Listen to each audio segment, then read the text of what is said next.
सारे मेरे भरावो बुजुर्गो प्यारे बच्चों साडियां भैणां बैठियां ने साडे मीडिया वाले वीर पहले तो मैनूं यकीन नहीं आया काला बकरा की हुंदा है ते फिर जदों इत्थे आके पता लग्या इत्थे आके होर हैरानी हुई। कहंदे ने बादल भी पींदा है अमरिंदर भी पींदा है होर खड़े किहड़े किहड़े पींदे ने फिर पी के इन्हां नूं बकरा याद नहीं आया।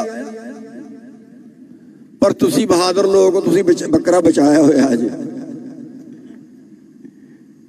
ते बचा तुसी पंजाब भी लेना इन्हां तों। बहादुर लोग हो तुसी दुआबे दे तुसी पंजाब भी इन्हां तों बचाना। अज जिहड़ी हालत देश दी होई है पूरा देश कारपोरेट नूं बेचिया जा रहा है। ये राजनीतिक पार्टियां नहीं रहियां ये गिरोह हो गए ने। पहला चंबल दी घाटी दे विच हुंदे सी पहला चंबल दी घाटी दे विच हुंदे सी हुण आके साडे विच वोटां दे गिरोह बन गए ने ते जे गिरोहां नूं वोटां पाओगे ते फिर नतीजा तुसी जानदे हो। बई कल जिहड़ा है अमरिंदर सिंह नूं कुर्सी तो तारिया है किहने तारिया है तुसी तारिया तुहानूं पुछिया किसे पंजाब वाले की सलाह लई है नहीं लई ना। फिर लोकतंत्र काहदा होया लोकतंत्र है ही नहीं ये पार्टी तंत्र है। जिन्हों पार्टी ने आदेश करता बनाता जिन्हों पार्टी ने आदेश करता लाता ये पार्टी तंत्र है। हरियाणे दे विच अविश्वास प्रस्ताव आया असी MLA कोल गए भी तुसी सरकार नूं डेगो अविश्वास प्रस्ताव दे पक्ष च वोट पाओ। वो कहंदे जी नहीं असी कहा क्यों असीं तुहानूं वोटां दे के बनाया है ते तुसी साडी गल नहीं मनदे। वो कहंदे जी नहीं तुसी नहीं सानूं बनाया जे सानूं राजनीतिक पार्टी टिकट ना देंदी ते असी MLA बनना ही नहीं सी ते तुसी ते पार्टी नूं वोट दिते ने पार्टी ने सानूं टिकट दिता इस करके असीं ते पार्टी दे गुलाम आ जो पार्टी कहेगी वो करांगे जनता दे कहे असीं काम नहीं करना। ते तुसी देख रहे हो जदों पार्टी व्हिप जारी करदी है ते उन्हां नूं ओही गल बोलनी पैंदी है जिहड़ा पार्टी दा आदेश हुंदा है। ये आजाद नहीं है ये लोकतंत्र नहीं है। जनता की आवाज़ नहीं सुनी जाती इत्थे पार्टी की आवाज़ सुनी जाती है। हालांकि साडे संविधान दे विच कोई पार्टी तंत्र नहीं है पर इत्थे खड़ा कर लिया गया पार्टी तंत्र खड़ा कर लिया गया। पहला अंग्रेजां दे गुलाम सी हुण आपां पार्टियां दे गुलाम आ ते पार्टियां किहड़ियां ने पार्टियां बन गया व्यापारी। इन्हां बना लिया राजनीति नूं बिजनेस जिहड़ा एक बारी बन जे हज़ारां करोड़ का मालक हो जाता है।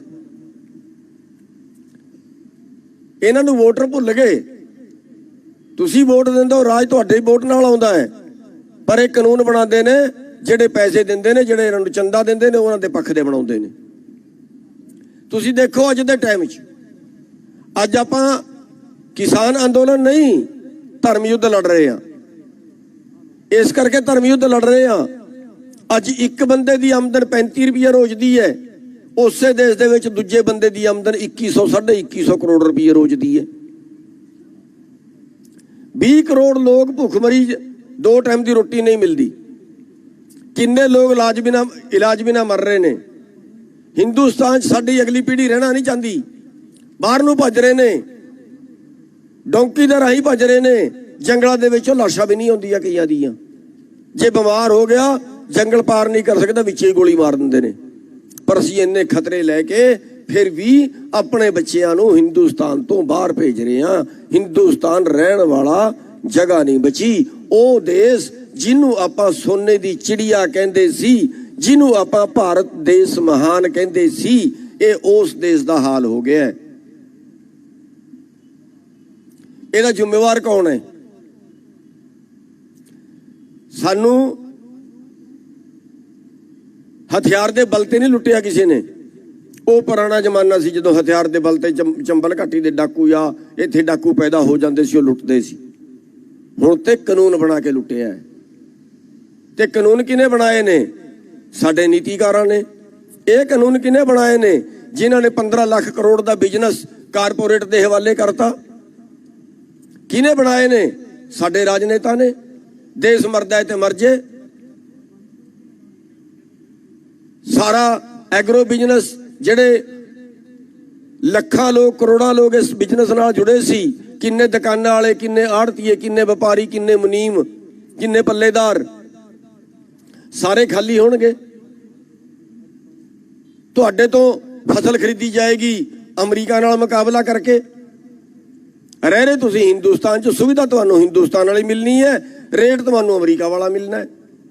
सुविधा भी अमरीका वाली दे दो ना।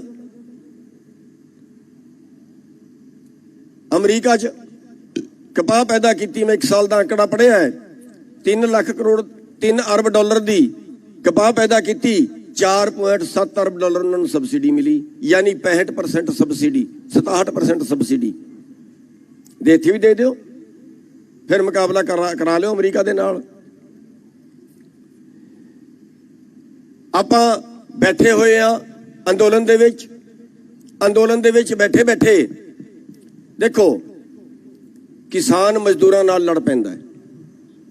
असी कई जगह की खबरां पढ़ियां भी आ जिहड़ा मजदूरां ने रेट वधाता है ते आपां पिंड दे मजदूर नहीं ले जाने, हड़ताल करती। किसान ते मजदूर आपस में लड़ पैंदे ने। हुण आपां अंदोलन कर रहे हैं। अंदोलन के दौरान सरकार ने एक फरमान जारी करता कि इस बारी जीरी की स्पैसीफिकेशन घटाती। जिहड़ा मॉइस्चर 17% सी 16% करता, जिहड़ा चौल का मॉइस्चर 14% सी 12% करता, जिहड़ा टुकड़ा 25% सी 20% करता, जिहड़ा डैमेज 3% सी 2% करता। यानी 50 रुपये का कट तुहाडे ते होर लगेगा इस बारी। आ तुसीं हुण फर्दां दिओ, आ तुसीं अपनी रजिस्ट्रेशन कराओ। 50 रुपये के कट का मतलब है कि जे तुहाडा 30 क्विंटल अनाज जीरी निकली ते तुहाडे ते कट लग्या 1500 रुपये का। सानू पता ही नहीं लगा आपां लुट कदों लए, नाले आपां अंदोलन कर रहे हैं। इस तरह अपना अंदोलन करते हैं, पर एक तो बाद दूजा कानून, दूजे तो बाद तीजा कानून, तीजे तो बाद चौथा कानून साडे थोपी जाते हैं, सानू लुट्टी जाते हैं, सानू खेती नूं बर्बाद करी जाते हैं। इहदा इलाज की है? इहदा संपूर्ण इलाज की है? अंदोलनां नाल आपां एक केस जित लिया, 2 कानून बदलवा ले, आखिरकार फिर सानू लुटिया कानून बना के, सानू लुटिया साडे नीतिकारां ने। साडे नीतिकार हो गए गंदे, साडे नीतिकार हो गए भ्रष्ट, उत्थे बह गए चोर। ते एक गल मैनूं होर समझ नहीं आई भी वो चोर वो भ्रष्ट बिठाए किने है? उन्हां नूं बदलण दी लोड़ है। वोट तुहाडी है, राज इत्थे पूंजीवाद है। यूपी दे विच 8 करोड़ वोट किसानां दी है, जिन्हां दी रजिस्ट्रेशन हुई है, जिहड़ा प्रधानमंत्री ने 2-2 हज़ार की भीख दी है। 3.5 करोड़ दे नाल सरकार बनी हुई है। पंजाब दे विच 80 तो 90 करोड़ लख वोट किसानां दी है, पर 59 लाख वोट दे नाल सरकार बनी हुई है। ते तुसीं अपने नहीं बना सकदे? जिहदी वोट ओहदा राज चाहिदा है ना। इत्थे जिहदे कोल पैसा ओहदा राज है, ते जिहदे कोल पैसा ओहदा राज तुसीं फिर बनाओगे, फिर तुहानूं बचा के डा सकदा है। उम्मीद ना रखिया जे अगे भी इसे तरह लुटोगे। उम्मीद ना रखिया जे तुहाडी तबाही तय कोई नहीं बचा सकता। इक्को रस्ता है बचाण दा, पानी दी मारी खेती पानी नाल ही हरी होएगी। इक्को रस्ता है बचाण दा, अपने विचों चंगे उम्मीदवार दे के अपने विचों उम्मीदवार खड़े कर दो, अपने विचों कैंडीडेट खड़े कर दो। इन्हां रवायती पार्टियां नूं जुत्ते मार के कढ दो बाहर।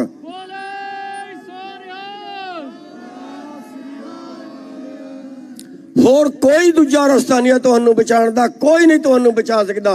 जिहड़ा अपनी राखी आप नहीं करदा, ओहदी राखी मालक भी नहीं करदा, ओहदी राखी रब भी नहीं करदा। अज वोटां दा राज है और तीर तलवार दा राज नहीं है। अज लड़ाई तीर तलवार दी नहीं है। जे अंदोलन तो भी साडे तो डरदे ने ना, इस करके डरदे ने कि साडी वोट टुट जाएगी। आखिरी लड़ाई वोट दी हुई है, ते वोट तुहाडी है। जिन्नी तुहाडी है इन्नी तुहाडे मजदूरां दी नाल है। ਉਹ ਛੋਟੇ ਭਰਾ ਨੇ, ਉਹਨਾਂ ਨੂੰ ਨਾਲ ਲਾ ਲਿਓ। ਇੰਨੀ ਹੀ ਕਿਤੇ ਗੱਲ ਹੈ ਬਸ। ਤੇ ਜੇ ਤੁਸੀਂ ਉਹਨਾਂ ਤੋਂ ਰਾਜ ਖੋਹ ਲਿਆ ਤੇ ਫਿਰ ਜਿਹੜੇ ਕਾਨੂੰਨ ਬਣਾ ਕੇ ਤੁਹਾਡੀਆਂ ਜ਼ਮੀਨਾਂ ਕਾਰਪੋਰੇਟ ਨੂੰ ਦੇ ਰਹੇ ਨੇ, ਤੇ ਤੁਸੀਂ ਭਾਵੇਂ ਫਿਰ ਉਹਨਾਂ ਦੀ ਕੰਪਨੀਆਂ ਲੋਕਾਂ ਦੇ ਨਾਂ ਕਰਾ ਦਿਆ ਜੇ। ਕਰਾ ਸਕਦੇ ਹੋ। ਬੈਂਕ ਸਾਰੇ ਪ੍ਰਾਈਵੇਟ ਸੀ, ਇੰਦਰਾ ਗਾਂਧੀ ਨੇ ਸਾਰੇ ਖੋਲੇ ਸੀ, ਸਾਰੇ ਸਰਕਾਰੀ ਬਣਾਤੇ ਸੀ, ਕਿਉਂ ਨਹੀਂ ਖੋਲ ਸਕਦੇ? ਤੇ ਅਸੀਂ ਚੇਤਾਵਨੀ ਵੀ ਦਿੰਦੇ ਇਹਨਾਂ ਨੂੰ। ਆ ਜਿਹੜੇ ਪੂੰਜੀਪਤੀ ਲੋਕ ਨੇ ਨਾ, ਜਿਹੜੇ ਕੋਈ ਹਵਾਈ ਅੱਡਾ ਖਰੀਦ ਰਹੇ ਨੇ, ਕੋਈ ਰੇਲਵੇ ਸਟੇਸ਼ਨ ਖਰੀਦ ਰਹੇ ਨੇ, ਕੋਈ ਟ੍ਰੇਨਾਂ ਖਰੀਦ ਰਹੇ ਨੇ, ਕੋਈ ਕੁਛ ਖਰੀਦ ਨੇ, ਰੁਪਈਏ ਦੀ ਚੀਜ਼ ਚਵੰਨੀ ਚ ਲੈ ਜਾਂਦੇ ਨੇ। ਜੇ ਕਿਤੇ ਇਸ ਜਨਤਾ ਦਾ ਰਾਜ ਆ ਗਿਆ ਨਾ, ਸਾਰੀ ਵਾਪਸ ਖੋਹ ਲਿਆਂਗੇ ਤੁਹਾਡੇ ਤੋਂ।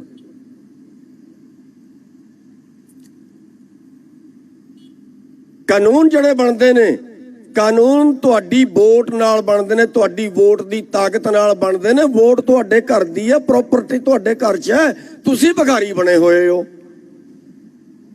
ਤੇ ਜੇ ਪ੍ਰੋਪਰਟੀ ਦੇ ਮਾਲਕ ਭਿਖਾਰੀ ਹੋਣਗੇ, ਇਹ ਖਾਲੀ ਦਿਮਾਗ ਦਾ ਹੀ ਤੇ ਖੇਲ ਹੈ, ਇੰਨਾ ਕੋਈ ਤੇ ਹੈ। ਅੱਗੇ ਸਾਡੇ ਭਰਾ ਵੀ ਕਹਿੰਦੇ ਨਹੀਂ ਨਹੀਂ ਅਸੀਂ ਐ ਰਾਜਨੀਤਿਕ, ਅਸੀਂ ਐ ਰਾਜਨੀਤਿਕ, ਰਹੀ ਜਾਓ ਐ ਰਾਜਨੀਤਿਕ, ਫਿਰ ਖਾਈ ਜਾਓ ਧੱਕੇ। ਕਿਹੜਾ ਵਿਚਾਲੇਗਾ ਤੁਹਾਨੂੰ ਫਿਰ? ਹੈ ਰਾਜਨੀਤਿਕ ਉਸ ਟਾਈਮ ਦੀ ਗੱਲ ਹੁੰਦੀ ਹੈ ਜਦੋਂ ਰਾਜ ਇਲੈਕਸ਼ਨ 5 ਸਾਲ ਬਾਅਦ ਆਣਾ ਹੈ। ਹੁਣ 5 ਸਾਲ ਕਿਹੜਾ ਇੰਤਜ਼ਾਰ ਕਰੀਏ ਆਪਾਂ? ਅੰਦੋਲਨ ਕਰੀਏ, ਅੰਦੋਲਨ ਕਰਕੇ ਮਨਵਾਈਏ। ਪਰ ਜਦੋਂ ਇਲੈਕਸ਼ਨ ਆ ਗਿਆ, ਉਦੋਂ ਵੋਟ ਤੁਹਾਡੀ ਤੇ ਰਾਜ ਕਿਸੇ ਦਾ। ਇੰਨੀ ਕੁ ਸਮਝਣ ਦੀ ਲੋੜ ਹੈ। ਜੇ ਇੰਨੀ ਕੁ ਤੁਸੀਂ ਸਮਝ ਲਈ, ਹੁਣ ਆਪਾਂ ਨੇ 2 ਧਾਰੀ ਤਲਵਾਰ ਦੇ ਨਾਲ ਲੜਨਾ ਹੈ। ਇੱਕ ਅੰਦੋਲਨ ਆਪਾਂ ਨਹੀਂ ਛੱਡਣਾ। ਯਾਦ ਰੱਖਿਓ, ਅੰਦੋਲਨ ਨਹੀਂ ਛੱਡਣਾ। ਅੰਦੋਲਨ ਦੇ ਨਾਲ ਹੀ ਵੋਟ ਜੁੜੀ ਹੋਈ ਹੈ। ਅੰਦੋਲਨ ਨਹੀਂ ਛੱਡਣਾ। 27 ਤਰੀਕ ਦਾ ਭਾਰਤ ਬੰਦ ਦਾ ਪ੍ਰੋਗਰਾਮ ਹੈ। ਸਾਰੇ ਭਰਾਵਾਂ ਨੂੰ ਬੇਨਤੀ ਕਰੋ, ਚਾਹੇ ਉਹ ਦੁਕਾਨ ਵਾਲੇ ਨੇ, ਚਾਹੇ ਉਹ ਮਜ਼ਦੂਰ ਹੈ, ਚਾਹੇ ਉਹ ਫੈਕਟਰੀ ਵਾਲੇ ਹੈ, ਚਾਹੇ ਉਹ ਕਰਮਚਾਰੀ ਹੈ, ਚਾਹੇ ਕੋਈ ਹੋਰ ਵਰਗ ਵਾਲੇ ਹੈ, ਆਪਣੀ ਮਰਜ਼ੀ ਨਾਲ ਭਾਰਤ ਬੰਦ ਰੱਖੋ। ਸਵੇਰ ਤੋਂ ਲੈ ਕੇ 6 ਵਜੇ ਤੋਂ ਲੈ ਕੇ ਸ਼ਾਮ ਦੇ 4 ਵਜੇ ਤੱਕ। ਆਪਣਾ ਵਹੀਕਲ ਸੜਕ ਤੇ ਨਹੀਂ ਕੱਢਣਾ,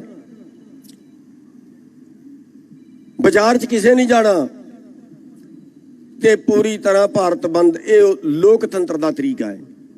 ਉਂਝ ਤੇ ਲੋਕਤੰਤਰ ਨਾਲ ਸਰਕਾਰ ਮੰਨਦੀ ਨਹੀਂ, ਤੇ ਡੰਡੇ ਨਾਲ ਹੀ ਮੰਨਦੇ ਨੇ। ਉਂਝ ਤੇ ਆਦਤ ਇਹ ਪੈ ਗਈ ਇਹਨਾਂ ਨੂੰ।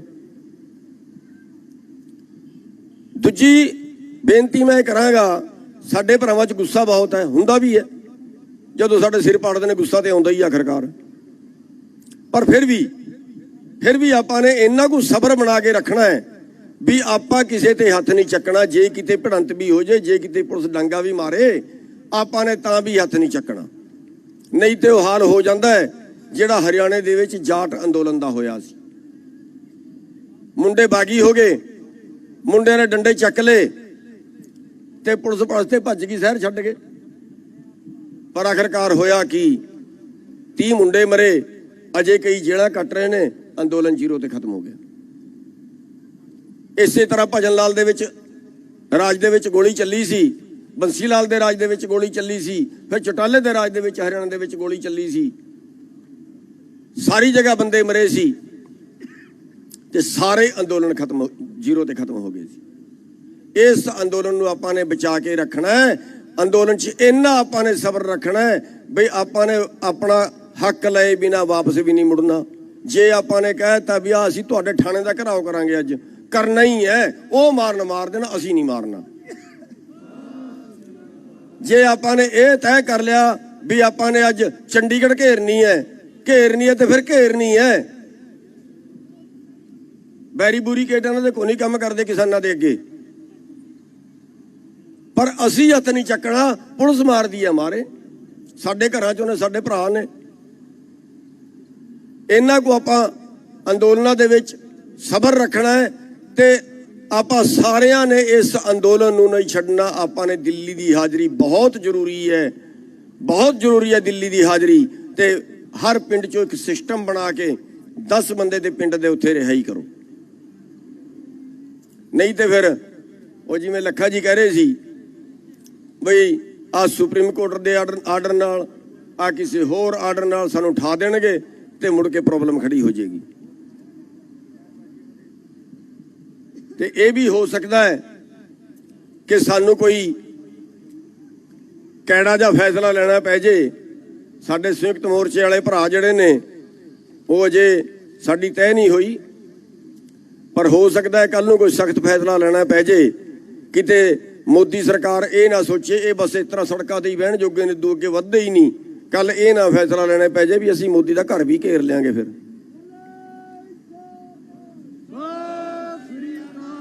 ਤੇ ਸਾਥੀਓ, ਇੱਕ ਤੇ ਮੈਂ ਬਸ ਇੰਨੀ ਕੁ ਬੇਨਤੀ ਕਰਨਾ ਚਾਹਾਂਗਾ ਵੀ ਜਿਹੜਾ ਸੰਦੇਸ਼ ਦਿੱਲੀ ਤੋਂ ਆਉਂਦਾ ਹੈ ਉਹ ਭਾਵੇਂ ਭਾਰਤ ਬੰਦ ਹੈ, ਭਾਵੇਂ ਕਿਸੇ ਦੇ ਘਰਾਓ ਦਾ ਹੈ, ਭਾਵੇਂ ਕੋਈ ਹੋਰ ਪ੍ਰੋਗਰਾਮ ਹੈ, ਉਸ ਪ੍ਰੋਗਰਾਮ ਨੂੰ ਪੂਰੀ ਤਰ੍ਹਾਂ ਉਹ ਲਾਗੂ ਹੋਣਾ ਚਾਹੀਦਾ ਹੈ। ਪੂਰੇ ਦੇਸ਼ ਦੇ ਵਿੱਚ ਪੂਰੀ ਤਰ੍ਹਾਂ ਲਾਗੂ ਹੋਣਾ ਚਾਹੀਦਾ। ਤੇ ਪੰਜਾਬ ਦੇ ਲੋਕਾਂ ਦਾ ਅਸੀਂ ਉਂਝ ਵੀ ਧੰਨਵਾਦ ਕਰਾਂਗੇ ਕਿ ਪੰਜਾਬ ਦੇ ਲੋਕਾਂ ਨੇ ਇਸ ਅੰਦੋਲਨ ਦੀ ਸ਼ੁਰੂਆਤ ਕੀਤੀ ਹੈ ਜਿਹੜਾ ਅੱਜ ਪੂਰੇ ਦੇਸ਼ ਦੇ ਵਿੱਚ ਚੱਲ ਰਿਹਾ ਹੈ।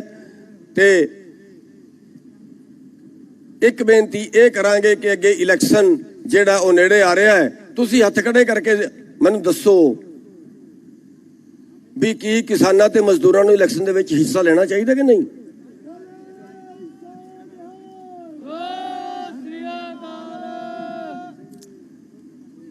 ਤੇ ਜੇ ਮੈਂ ਨਾਰਾ ਲਵਾਵਾਂ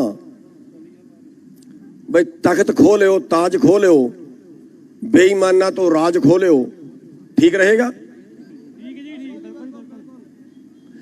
ਤਖਤ ਖੋਹ ਲਿਓ, ਤਾਜ ਖੋਹ ਲਿਓ,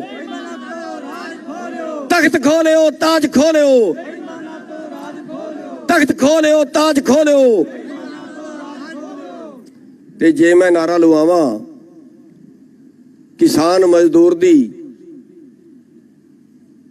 ਮਜ਼ਦੂਰ ਦੀ ਆਈ ਆਵਾਜ਼, ਜਿਹਦਾ ਵੋਟ ਉਹਦਾ ਰਾਜ। ਕਿਸਾਨ ਮਜ਼ਦੂਰਾਂ ਦੀ ਆਈ ਆਵਾਜ਼, ਕਿਸਾਨ ਮਜ਼ਦੂਰਾਂ ਦੀ ਆਈ ਆਵਾਜ਼, ਕਿਸਾਨ ਮਜ਼ਦੂਰਾਂ ਦੀ ਆਈ ਆਵਾਜ਼। ਸਾਥੀਓ, ਬਹੁਤ ਬਹੁਤ ਧੰਨਵਾਦ।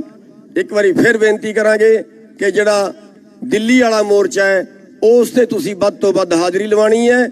ਉੱਥੇ ਪਰਮਾਨੈਂਟ ਤੁਸੀਂ ਬਹਿਣਾ ਹੈ। ਉਹ ਮੋਰਚਾ ਸਾਡਾ ਚੱਲ ਰਿਹਾ ਹੈ ਤੇ ਜਿਹੜਾ 27 ਤਰੀਕ ਦਾ ਬੰਦ ਹੈ ਉਹ ਪੂਰੀ ਤਰ੍ਹਾਂ ਸਫਲ ਹੋਣਾ ਚਾਹੀਦਾ ਹੈ। ਵਾਹਿਗੁਰੂ ਜੀ ਕਾ ਖਾਲਸਾ, ਵਾਹਿਗੁਰੂ ਜੀ ਕੀ ਫਤਿਹ।